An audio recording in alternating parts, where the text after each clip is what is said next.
Metapius Danichus. Are you ready? За өнөөдөр та бүхэндээ Anthem of the Heart буюу монголоор зүрх минь хашгирмаар байна. Эсвэл сэтгэлийн дуу гэж орчуулж болохоор анимыг ярьж өгнө. 2015 онд Японд нээлттэй хийсэн байдаг. Үргэлжлэх хугацаа нь болохоор 119 минут буюу 2 цаг орчим бараг байдаг. За аним руугаа шууд орцгоо. Нүрси Жун бол залуу сэргэлэн олон хүүхэдтэй охин байлаа. Тэрээр гайхамшигтай уран зөгнөлтөй бөгөөд ханхүү үлгэрийн уран охид гүнж болж ханхүүгээр хүлээж цуудаг тухай мөрөөдөх дуртай нэгэн аж.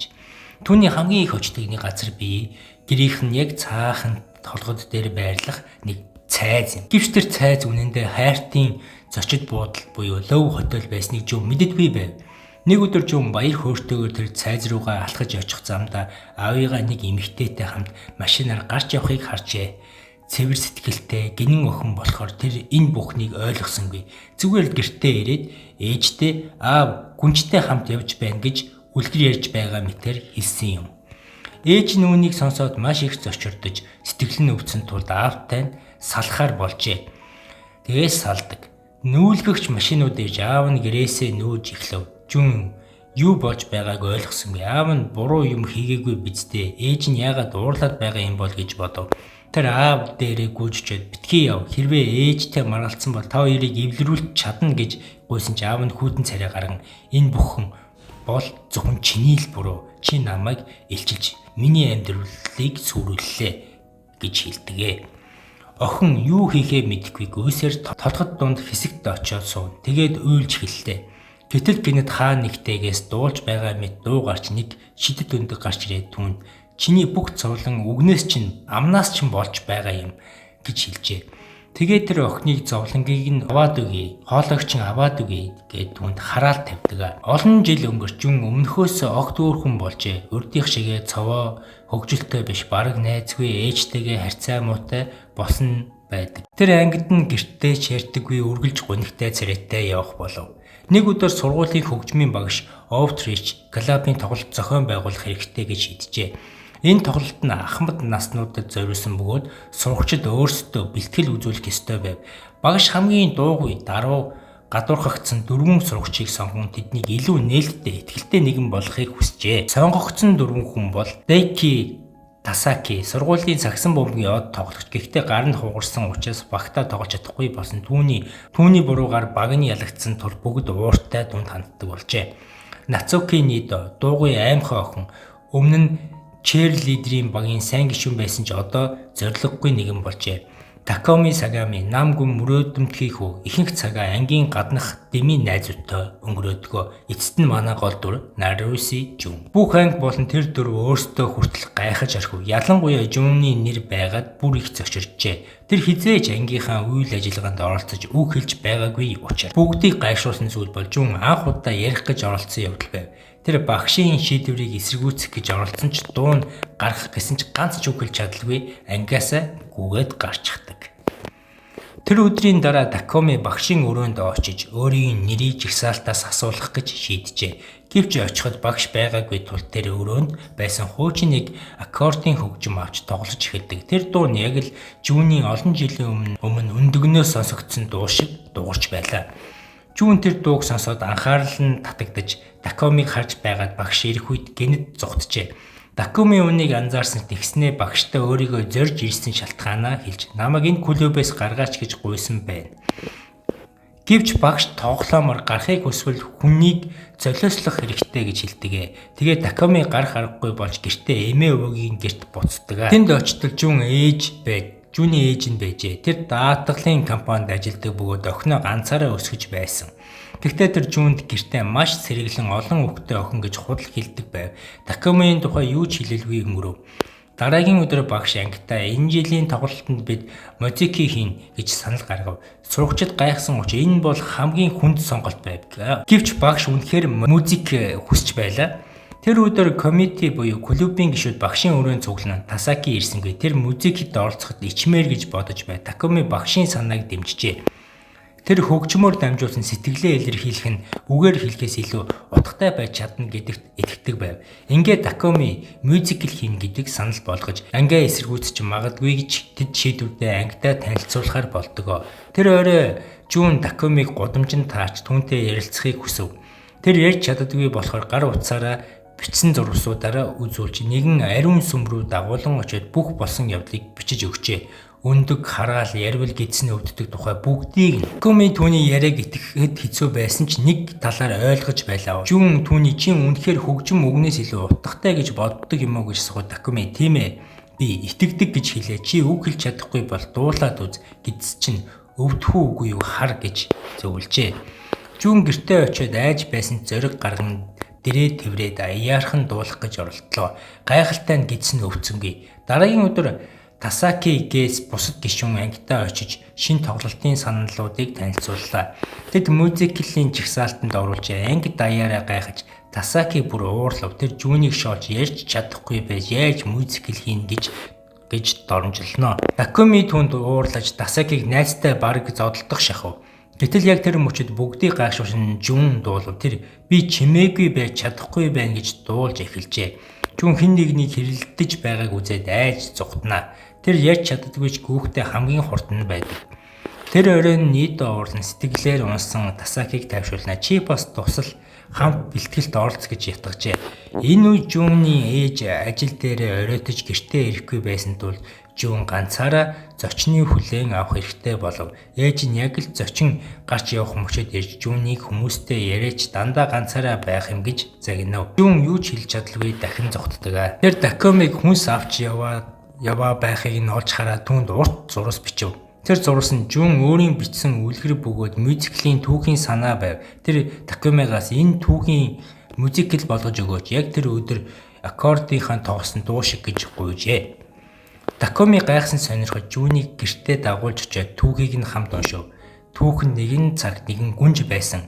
Нэг баярт оролцохыг хүсдэг байжээ. Гэхдээ тэр баяр нь үнэндээ гэмт хэрэгтнүүдийн үрд бүжиглүүлдэг шидэвлийн өрөө байсан гэж. Үүнийг мэдсэн гүнж гэмт хэрэг хийдэг болсон ч хинч түүнийг яллаагүй учраас тэр гүнж байсан юм. Нэг өдөр муу өндөгний мангас иж түүний хатуу үг хэлбэлжээ. Баярт орно гэж хэлжээ. Тэгээд гүнж хүн бүрт муухай үг хэлж эцэст нь өөрөө ярих чадвараа алдсан байдаг. Түүх дуусаагүй байсан ч Такоми уншсан хэсгийг нэг богино дуу зохиожээ. Тэр Жунд итгэж туслахаар шийдсэн байна. Дараагийн өдөр хорооны гишүүд дахин цуглав. Энэ удаа Тасаки ч ирж гэвч уулзалтын үеэр Тасаки сагсан бөмбөгийн баг ангийнхан иржээ. Одоо тоглолт чүггүй байж дандаа зандруулна гэж домжилжээ. Жун ийм үг сонсоод сэтгэл нь өвдөн гэдсний өвдөлтөө хүртэл мартаж битгий ийм муухай үг хэл. Үг чинь үнэн болчихно ч мэдэн шүү гэж хашгирчээ. Дараагийн өдөр бүлэг Жуны түүхийн гол сэдэв болгож бүх ангид танилцуулахаар болов. Эхэндээ анги итгэмээргүйж багш нь бүгд тусалж төсөлд баг зэрэг мөнгө гаргана гэж хэлэхэд айчмаар бүгд зөвшөөрдөг. Удалгүй бэлтгэл эхэлж Жун гүнжийн дүрийг Такоми ханхүүгийн дүрийг нийтдээ тайлбарлагч Тасаки өндөгний дүрийг тоглохоор болов. Бусад суугчид туслах дүрд орж DTM клуб дуу хөгжмөнөр туслахаар болов. Багш нь хамт оролцов. Тасаки өнгөрсөнд өөрийгөө хэд бардам байсныг ойлгож багийнхаа нөхдөдөө эвлэрч чаджээ. Нэг өдөр бүгд Такомигийн гэрт бэлтгэл хийж байхад Жун түүний гэр бүлийн тухай мэдэж Такоми эцэг эх нь бас салсан байжээ. Ээж нь явсны дараа аав нь хүүгээ төдийлөн тоохоо болж тэр эмээ өвөөгийнтэй хамт амьдардаг болсон байдаг. Тэр Жун эцэг эхээ салсан нь миний буруу биш гэж хэлээ. Чи бас аав ээжээ асуудал буруугүй шүү дээ гэж нэмж хэлдэг. Жун энэ үгийг сонсоод өөртөө итгэлтэй болж зүрхэндээ Такомид баг зэрэг сэтгэл алдарнаа. Тэр манай жүжиг дуусахад ад жаргалтай төгсөлтөй байх ёстой гэж шийдэв. Жун өмнө бичсэн шиг гонхтой төгсөл биш харин ад жаргалтай төгсөлтөй жүжиг болохоор шийддэг. Уг нь бол өмнө гонхтойгоор дуусгахаар шийдсэн байдаг. Тоглолтын өмнөх өдөр бүх анги тайзан цэвэрлэж байв. Энэ үед Такоми болон Ито хоёр хог хаягдлыг хаяхаар хамт явах болжээ. Тэд хоёр биенээсээ жаахан санаа зовсон байлаа. Учир нь дунд сургуулийн үед тэд үерхэж байсан ч Такоми эцэг эхийнх нь салтаас болж дарамт мэдэрч тэдний харилцаа дууссан байдаг. Гэхдээ хоёулаа одоо болтол бие биендээ бүрэн мартаагүй л байдаг байна. Замдаа Ито түүнээс чи Жун сайн болсон юм уу гэж асуухад Такоми үгүй би түүн сэтгэлтэй биш зүгээр л түүн туслахыг хүссэн юм. Учир нь тэр надад ч гэсэн амьдралдаа илүү сайн хүн болж чадна гэдэг итгэл өгсөн юм гэж хариулжээ. Энэ үгийг алсаас Жун сонсоод маш их гомцсон ч тэр Такоми өөрийнхөө ханхуу гэж боддог байсан тул түүнийг ингэж хэлэхэд нь сэтгэл нь шархалж уйлсаар зүхтнаа. Замдаа тэр дахин шидэд өндөгтэй таарав. Өндөг ууртайгаар чи яагаад ярьсан юм бэ?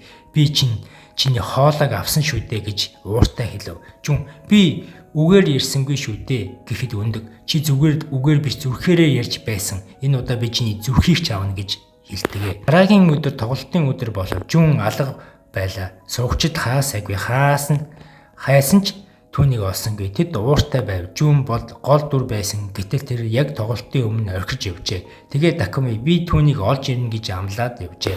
Өнгөрөх хугацааны дараа Нидо гүнжийн дүрээр тоглохоор болов. Үзэгчид танхим цугларч Жунны ээж нь ирж Такоми эмээ өвөөгийн хажууд суув. Харин Такоми сургууль сүм бүх газар хайж байгаад Жуныг тэр хуучин тайз буюу орхигдсон лов хотелд байгааг сайн нэг ойлгов. Тэр очиод Жуныг шалан дээр хөвтөж бүх итгэлээ алдсан байгааг олж харна. Жун хинтэж уулзахыг хинтэж ярихыг хүсэхгүй байгаа харагдана. Такоми түнд бүгд чамайг хүлээж байгаа буцаж ирээч гэж гуйжээ. Гэвч Жун миний өгнөөс зөвхөн гуниг гардаг тиймээс явахгүй ярих ч үгүй гэж хэлв. Тэгэхэд Такоми тэгвэл миний дээр бүх гунига гарга би дэвчнэ. Хэрвээ бусдад хэлж чадахгүй бол надад хэл. Муухай үг хэлсэн, хатуу үг хэлсэн чи би шархалгүй зүгээр сэтгэлээ илэрхийлэн ээжтэй гэж хэлжээ. Жун уурлаж Такомид бүх гомдлоо хэлж гарсан ч удалгүй сэтгэл нь хөнгөж өмнөхөөсөө илүү тайван эрх чөлөөтэй болох мэдрэмж авна.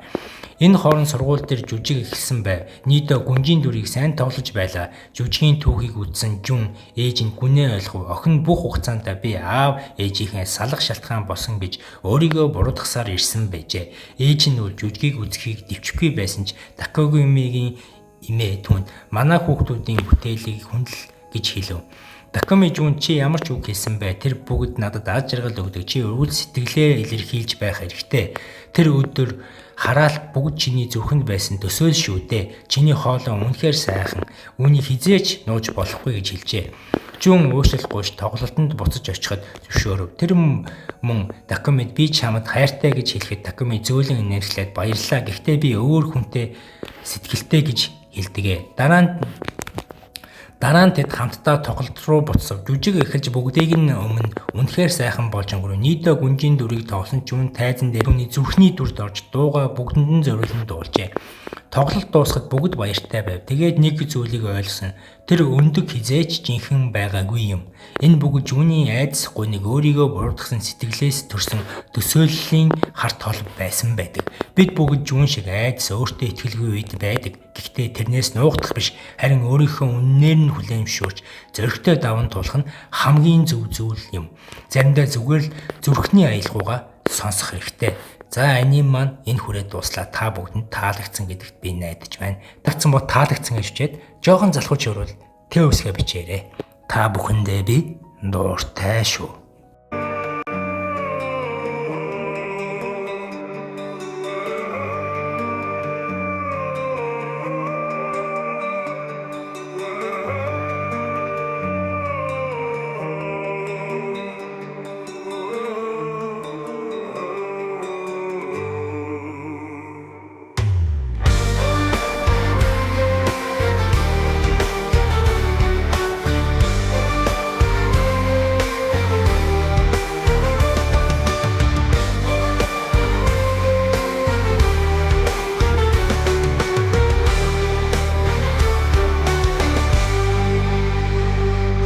Andalen gör oss stogarna de uppkas i dönen Batrot nykötten sig giften sagivs och som Seven chakra kiber skjutsputnigen Sett så dörnan Mochin dai santemur guikutingur kutel chichurnan